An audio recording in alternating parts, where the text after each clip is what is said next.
Hi everyone, and welcome to today's live event. As people are joining, please watch this quick video to help make the most of your webinar experience.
Welcome to Getting Started with Applitools Autonomous. I'm Tim Hines, Product Marketing Lead here at Applitools, and I'm joined today by my colleague Miles Chaffin and one of our favorite customers, Sean Talby. Miles Chaffin is one of our amazing customer success engineers here at Applitools. He works with a variety of enterprise customers to bring their testing goals to reality using autonomous AIs in a broad range of industries from banking and insurance to pharmaceuticals and software. And Sean Talby is the quality lead for the technology department for the Church of Jesus Christ of Latter-day Saints based in Salt Lake City, Utah. Sean's got over 25 years of experience working in various roles in the technology space across QA, development, support, and project management. And his current role entails bringing quality into focus within the organization's culture. So our goal for today is to do more of a workshop than a traditional webinar. So Miles and Sean will be pausing throughout their demos and presentations to answer questions.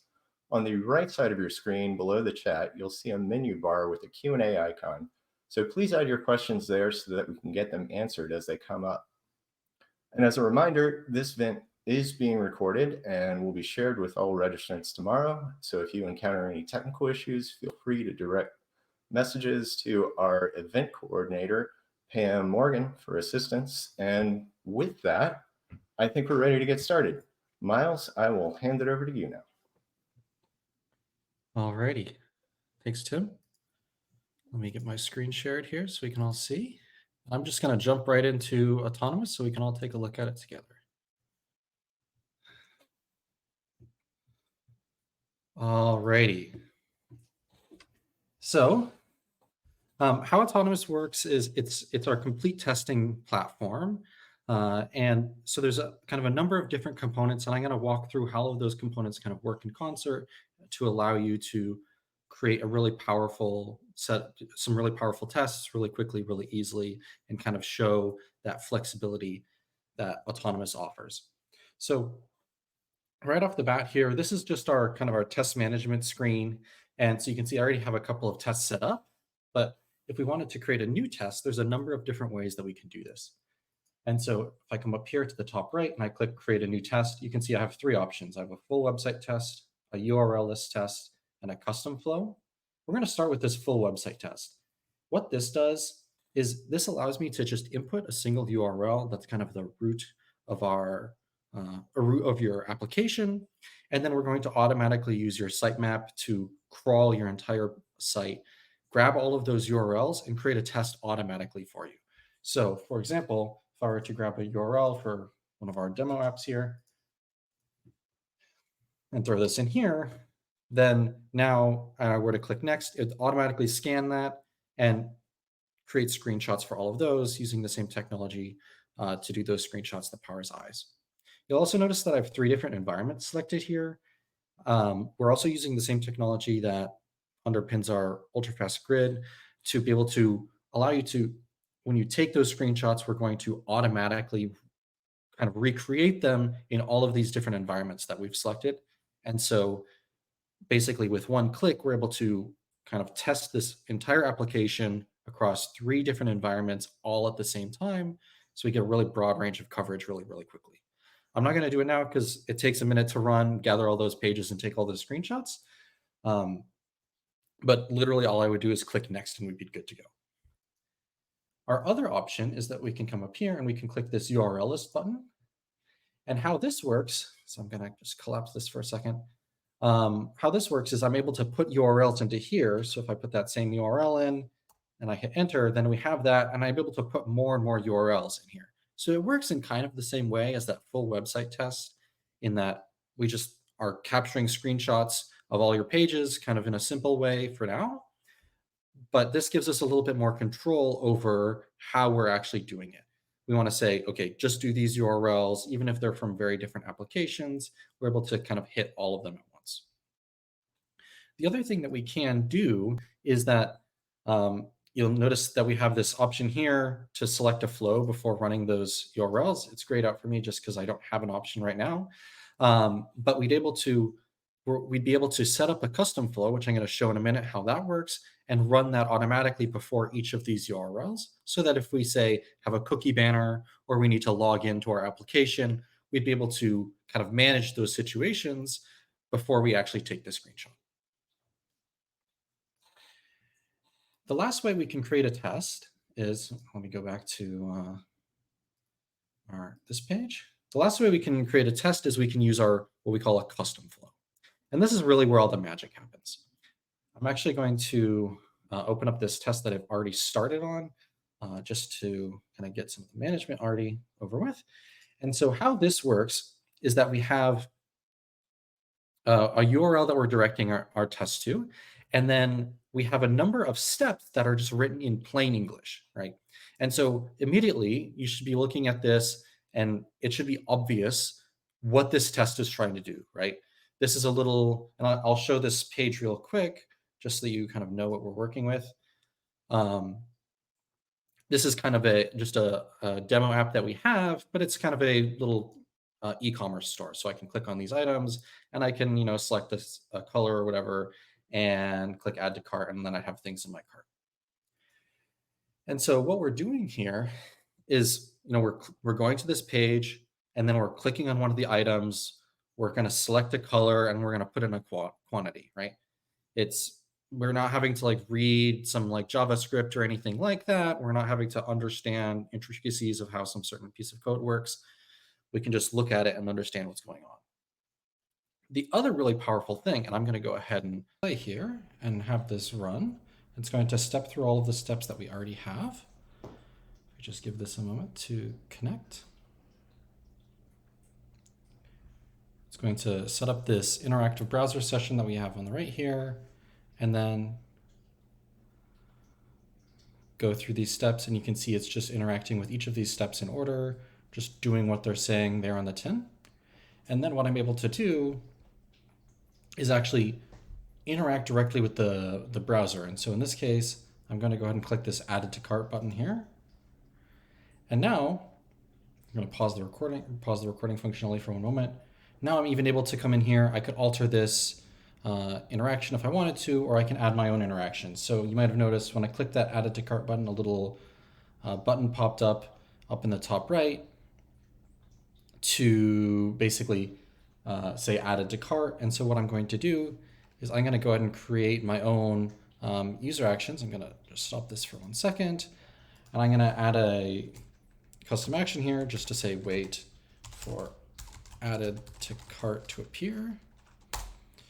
And now that's going to wait for that little icon to appear. So and I'll add a UI validation, because in this case, that's what we're looking for. We want to check and make sure that's appearing. We're going to wait for it to disappear.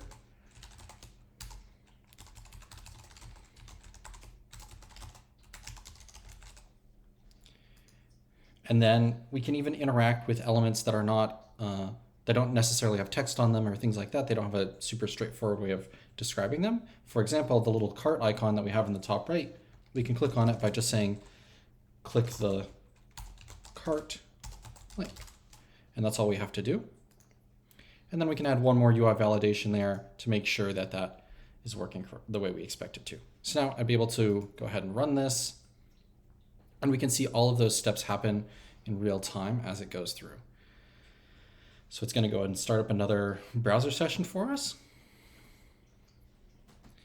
And I'll also note that while this is running, I am also able to set a breakpoint like this by clicking on these little hands, so that if I wanted to, run to a certain point and then, add some new interactions at a certain point within the test, then I'd be able to do that as well. So you can see there, it ran all the way through and we ended up on the cart screen with 3 small succulent planter pots in the coral color, which is kind of exactly what we're expecting based off of this here. So I'm going to go ahead and stop this one more time. I'm just going to go ahead and hit update and run. So we're going to save this test and tell it to go ahead and run, and we will be able to see the results in a little bit. So you can see here, we're just telling it which plant to run as part of in those environments. We'll talk a little bit more about this later. Go ahead and save run. The other thing that we can do is we can set up variables in our test. So if we have a situation where, say, we have all of these different variants that we want to run against, so like here, we have a number of different options. And so what I'm able to do is I'm able to put a curly brace here. Let me make sure I get the correct name for this. If I put then product name in here in these curly braces, then what's going to happen is that it's going to try to pull from a data set that I've already set it up, but I'll show you how exactly that works in a little bit. It'll pull that information from a data set and be able to run this test multiple times against each of those different items in the data set. And so then if I do this for the quantity as well and the item,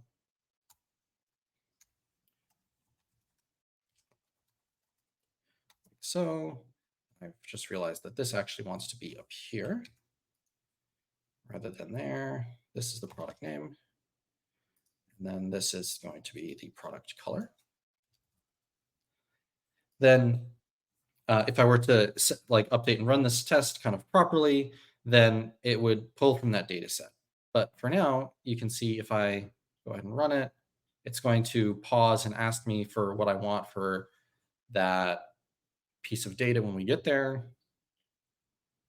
So you can see as soon as it starts, it's saying, hey, I need this information. And we're able to insert some parameter values here in order to have it run using those parameter values for this test preview. This is kind of the very high level of how the test manager works here. I will also mention that you can expand this test details up at the top, and you can set your test name. This is where you set the start URL for your test. And you're also able to set an application for organizational purposes, as well as a test plan, which I'll explain a little bit more about what test plans are and how they work in a minute.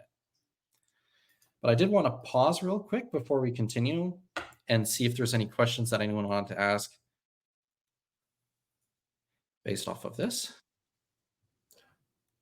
Hey, Miles. So one question we typically get around this point is sort of what's happening on the back end with each of the test steps. So people usually want to know, is this generating code as part of the test steps, or what's happening sort of with the AI?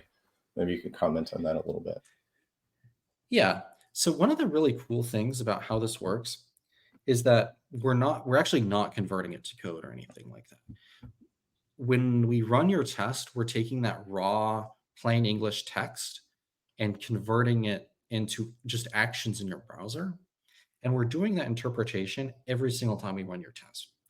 And what that means is that even if your page changes dramatically kind of under the hood, we reorganize how the HTML is structured or something like that, but kind of functionally to your users, it's the same. Your test will just continue to work. You can think of it like an instruction manual for how to walk through your test that somebody might actually use in real life. And as long as that would still make sense in the new context of your page, your test will just continue to work. The other thing that I wanted to take a look at here is how we can actually interact with APIs as part of our test. And so there's a couple different ways that this works. So you can see here, I have another test that I've already set up. This is just going to google.com. In this case, I'm not using it to go to any specific page. So I'm just going to go to google.com just for fun. And then I'm going to actually run a GET request against this REST API. So I'm going to go ahead and run this so we can see how this works.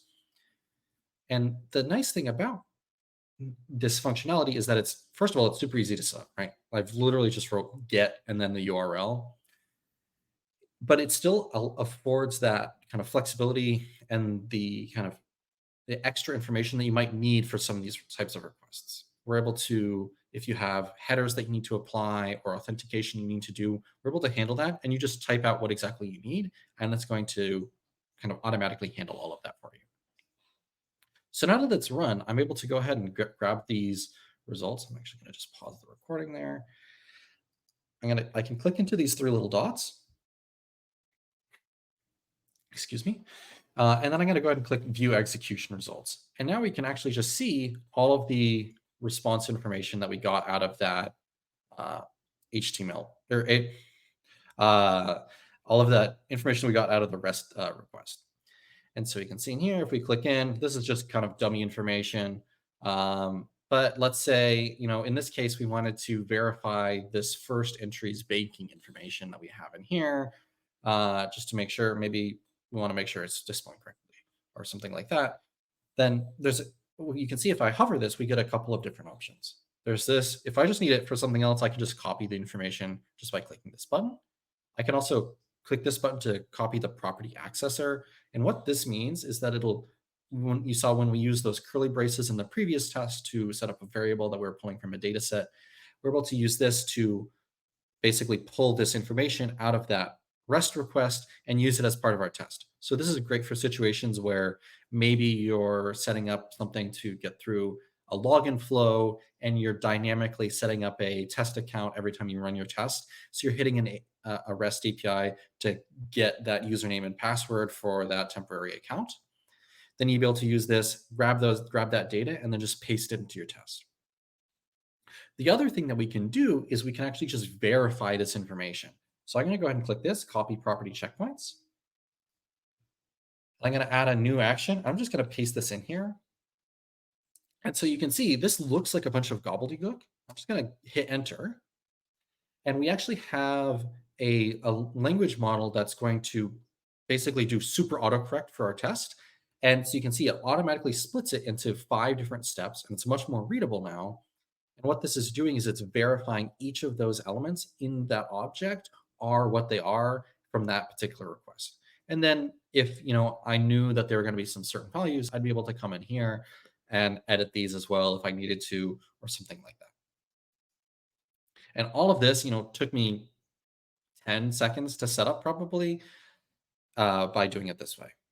And again, by using these curly braces like this, I'm able to pull this data and use it as part of our test, either to verify, match it against something on our page, verify that's displaying the same information, or to, put it into a field, or however I need to use it. It's very flexible. All right. So the last couple things that I wanted to take a look at is the test results, and then some of the test management that we can do. So let me come over here and look at the test results. This is from a test that I ran this morning. And so you can see when I click into this, then we're going to get some information about how the test happened. You can see this one was a manual run. It wasn't run on a schedule. I'm going to talk a little bit more about the schedules in a minute. You can see here that this is the 3 environments that we ran on, how long it took, all of that information, as well as, in this particular case, all 6 of my test steps passed, which is great to see. I can come into here and I can see all of the tests that were part of this test plan. And so a test plan is basically a collection of tests and kind of related information that we can kind of all run as a unit. You could think of it as like a batch or a test suite. So this is kind of the same idea. And then we can come over here and we can actually see those screens. So this is the actual screenshots that we took. All right, and so here we can see those actual screenshots that we took, and I can click into one of these in order to actually see those differences as they are appearing between these 2 screenshots. So this is a baseline that I took earlier of this same test. And so then on the right, we can see the checkpoint. So the image that we just took as part of this. And I can zoom in, I can pan around and see all of any differences that might have appeared here. And so you can see here, this is that screenshot where we're trying to specifically capture that added to cart thing here. And this has all of the same functionality that if you've ever used eyes, We have all that same functionality in here. So in this particular case, this test is already passed because these match, but I'd be able to accept or reject this if I needed to up in the top right up here. And I can also do things like add regions. I can come over here. Let's say I wanted to, let's say this price was a variable. It could change day to day. I could come in here and select that price, and I can change it to a layout region, for example. And so now we're just checking to make sure that there is a price that's displaying there. We don't actually care what the exact numbers are. And we also have access to our auto maintenance features. So you can see here, I can click this apply to other steps button. And if I were to click apply changes, it would go ahead and search all of my other steps that I have in this test. And anywhere where it's going to see that price, it's going to go ahead and apply that. And we would see that because of the fact that we're automatically running this test across a number of different devices using that ultra-fast grid technology where we set up those different browsers at the beginning. It's going to find this price on all of those, despite the fact that the actual layout of the page is slightly different. It kind of understands the context of those changes. I'm going to just leave that for now. We're going to kind of drop out of here, and we're going to take a look at the test plans that we've been talking about a couple times. So if I come into here, this is the test plan that I've been using for those tests. And so we can see there's a bunch of information in here. And this is where we set up how we want to manage that batch. So you can see here, we can set it to be on a schedule. This one in particular, I'm not having it repeat, but I'm able to set it to run daily or weekly. If that's how I wanted to run things. I can also, if I set it to be weekly, I could set it to be multiple days of the week. So if I wanted to run it, let's say Sunday, Monday, and Wednesday at a certain time, then I can do that. Or I could have it run multiple times each day. It's very customizable. The other thing that we can do is we can add and remove test environments. This is where we do that. So I'm able to click into here and you can see, oh, actually, I also want it to run on iOS. I just check this box and click apply. And now all of the tests that are part of that test plan are going to also be running on iOS without me having to do any extra work. So it's super easy. This is also where we can set up that test data. And so you can see here down here, this is where we have all the tests. And over here on the right, just above my head, we have this data set button that we can click. If I click that, then I'm able to select a data set in order to add to this test. So I could do it like this and click add data set, and we'd be good to go. And I've uploaded that data set through a different menu. I can show that real quick just so you know what it looks like. If I come here to test data and then data sets, I'm able to add a data set right here just by uploading a CSV file. It's very easy to manage. The one other thing that I will mention about the test plans is that I know a lot of people already have a CI solution set up, and they want to be able to integrate Autonomous with that CI solution that already exists. There is an option for setting up a REST API call in order to trigger a particular test plan and then kind of manage it remotely using that. And so you're able to dive into our documentation, and I'll make sure that link gets sent out to how that works. It's a little bit kind of too technical for what we want to do here, but it's not very difficult to set up. It's like one REST call without a lot of hassle, and so you can just run that and then have that REST call be part of your existing CI solution and automatically run your batches in Autonomous. The one last thing that I do want to mention is that I know oftentimes we're wanting to run tests against things that are kind of behind a firewall or something like that. Maybe our staging server or something to that effect. And this is kind of, I mean, it's a very common thing, but of course, Autonomous, it lives in the cloud. And so by default, we can only access things that are kind of on the public internet. But what we have is um, an option for setting up a secure tunnel. Okay. Yeah. And so you can see here, I'm able to click this configure tunnel button, and I'd be able to put in a name for the tunnel and then some URLs that I wanted to be using the tunnel to access. So that like our staging server or whatever it might be that we're trying to access. And then we're given a little binary that we can then run on some internal server in order to allow Autonomous to connect to those internal sites. And this takes, just a couple of minutes to set up. And Sean is going to be able to talk a little bit more about how exactly that worked for him. He's in the process of doing it right now for the church. And for the autonomous side of things, it's been really easy for him. So I think that's everything that I wanted to cover. I'll pause a little bit for if there's any more questions that anyone wanted to ask. I'll go back to the test.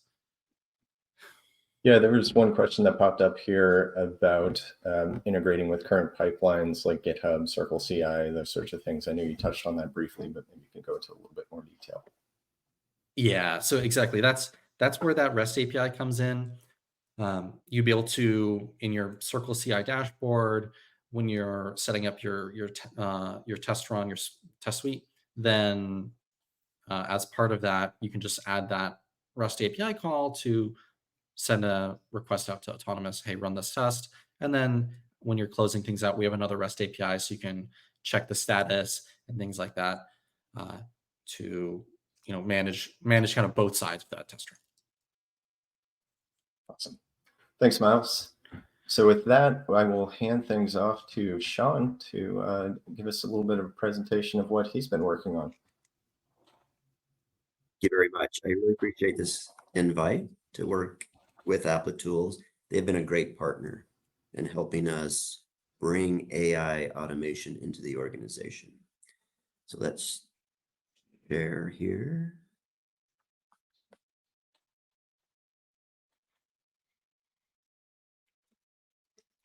Okay, so my name is Sean Talby. I'm the quality lead at the Church of Jesus Christ Latter-day Saints over the technology area.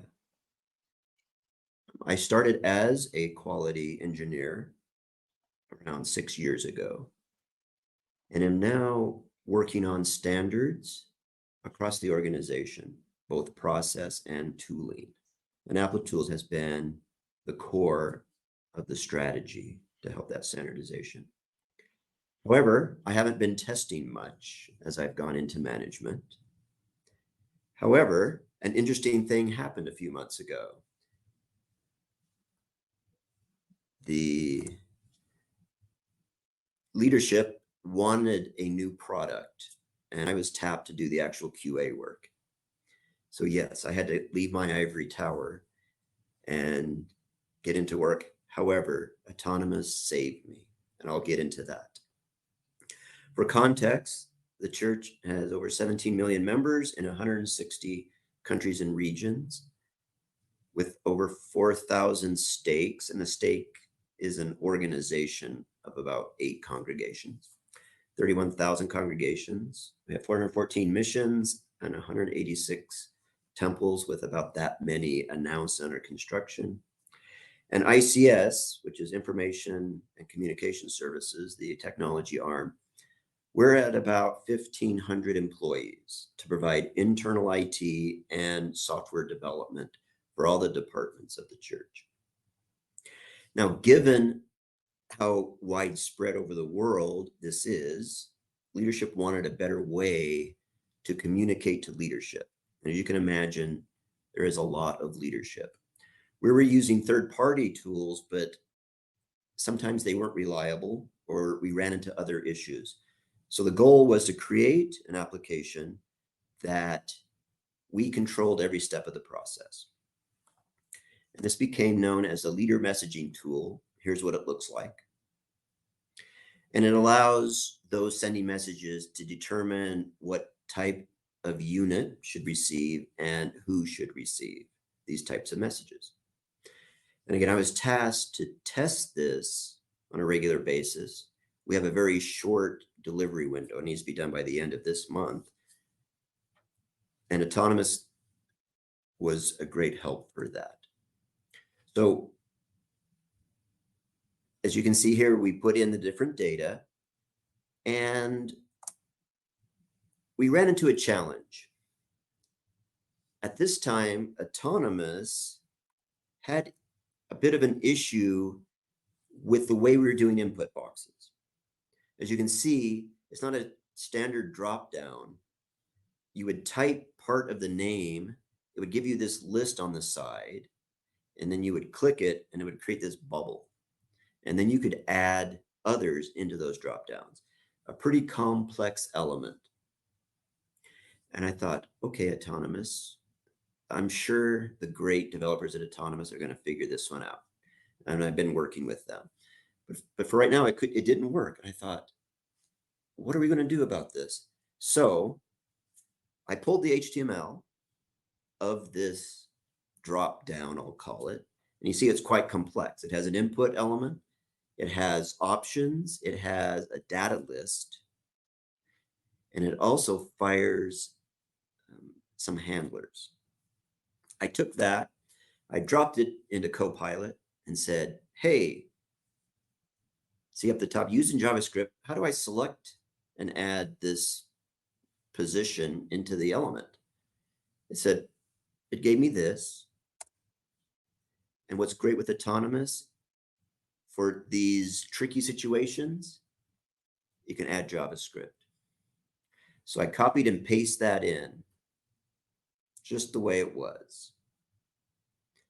With one small change, it had the element ID.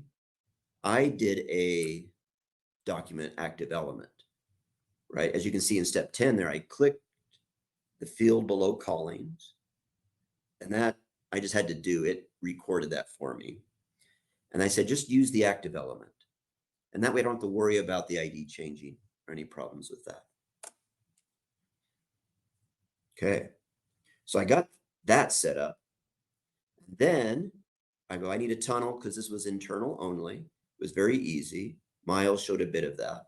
But I configured my tunnel, put in that host, and then I run a script to get that to run on a machine. I'm currently getting a dedicated server for that, but you can just run it on your local machine. What I really like about this versus other options out there is their tunnel requires the host to be entered. And thus, you're not given it carte blanche to do anything in your network. It's very specific, very secure. Are there any questions? I'll pause there for a moment.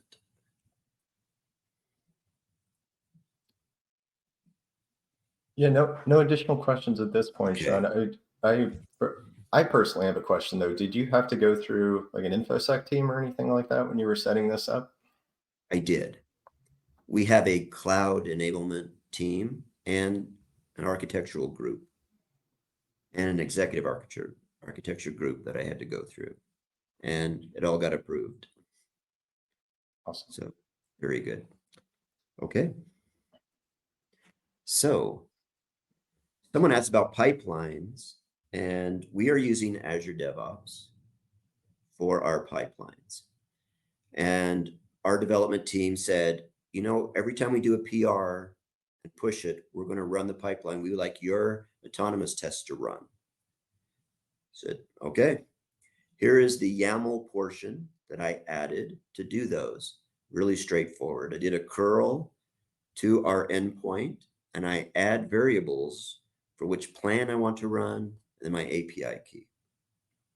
It goes and runs and gives me the response that Miles mentioned. So here's what it looks like when it ran. And you can see that there on line 19, I retracted them, but result, it'll give me an ID and a read token. And I'm working with their development team and their project managers to talk about ways of maybe getting these data in a link format or a way to pull those data. But for now, what has worked for us is the email notifications. So when I ran that test, I get this to everyone that's in the team that the test, and I only selected 2 of about 5 or 6 options that the test completed and whether it went from a passed to a other than passed status. So I can see that this one, it changed from passed to unresolved. So something changed, and I can just click on the link and go right to the test and do my validation and updates. So let's see it in action. So we have our autonomous here. Okay, now we're going to do a little demo showing this code in action. First of all, I have set up a server that is running the tunnel. Before I had it running on my local machine, I got a server running. And what I've done with that is set it up so that if the server restarts, it automatically restarts my tunnel. And I see it is connected. And I see that it has the hosts I need. So, a few things about this code. Here is the JavaScript I discussed.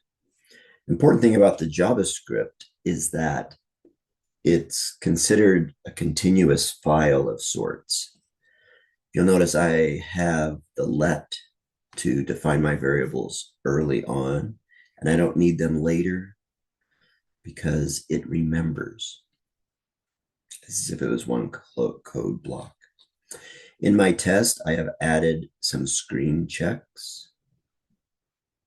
When I run in authoring mode here, these will just get bypassed. It won't actually do a screen check, but they are there.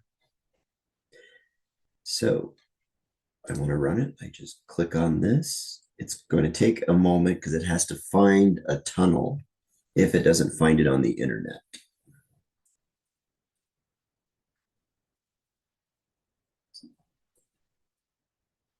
I assume it's looking for this on the internet, does a bit of a timeout, and then looks for it in a tunnel. And it found it. Yay. I do have a password. I typed it in here and put the word secret in front of it. And when I updated my code, it obscured it for everyone. Very secure. You'll notice that it types in what it needs as if it were a person. So here it entered the data and fired the events that filled in those spaces.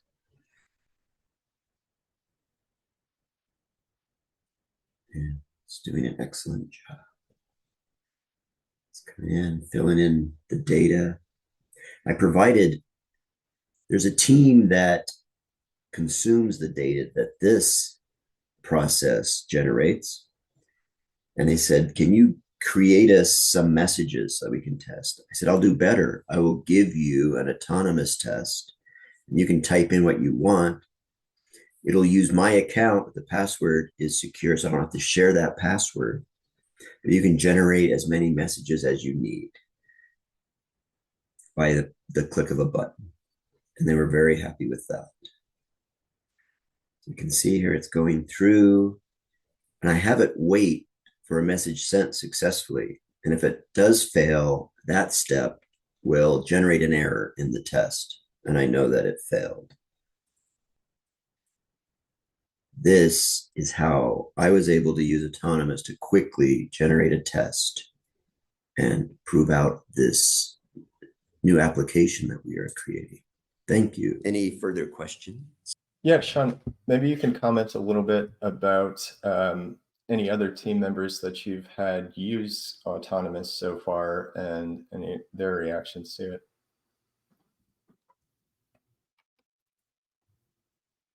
We have a team that has been doing some AI test generation with another product. And we did a head-to-head. And there was some great interest in the ease of authoring and to be able to run in real time. The embedded browser, believe it or not, is such a boon. Instead of having to switch from your test generation, and this can happen with other test tools too, where you're writing your test, you have to run it, you have to switch over to somewhere else to see what happens.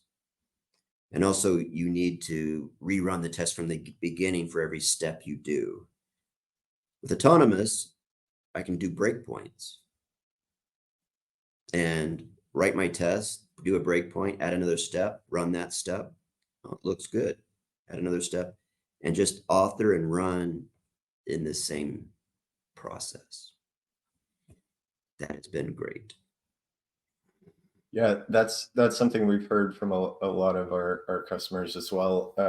But one of the great things that I've found that I've done whenever doing testing on our own website is the ability to sort of debug my test live as I'm going through it. So if I've recorded any custom flows and I can see them in the browser and fix the test steps that are happening right there live, so I know when I run them, they'll be running on the same infrastructure through the same browser, so it'll be consistent when it runs live. Let's see other questions that we have coming in here. John, I know that at some point you were describing sort of the dynamic way that this map was popping up these different locations on it and sort of triggering something that was difficult to record on the back end as well, besides just this drop down. Yes, map with the pins on it. Yes. Yeah. Right. Yeah, we do have an application where people can go to our site and say, hey, where's a congregation near me? Or we need to realign the borders of a congregation. And testing a visual that gets generated is very difficult. But with eyes, particularly, we have a resolution with that. And now that we have autonomous, we can do an eyes check without having to write a lot of code to initiate that. And they weren't able to test it any other way as a visual. Okay, again, Sean, thank you very much for your presentation. Much appreciated. Miles, thank you as always for the excellent demo. I do want to point out on screen here, we've got a couple of QR codes that you can go to if you would like to start an autonomous trial. We also have a webinar coming up on January 14th on building no-code autonomous end-to-end test. I will say that is going to be very soon after the next version of Autonomous is released. So there will be additional features that are going to be shown during that. And that one will be presented by our CTO, Adam Carmi. So definitely not one to miss. And if you are currently in an Applitools customer, you can contact your account manager, your CSM, and get access to Autonomous to try it out. And if you're not currently an Applitools customer, feel free to click on that autonomous trial link there and get started. Okay, thanks everyone.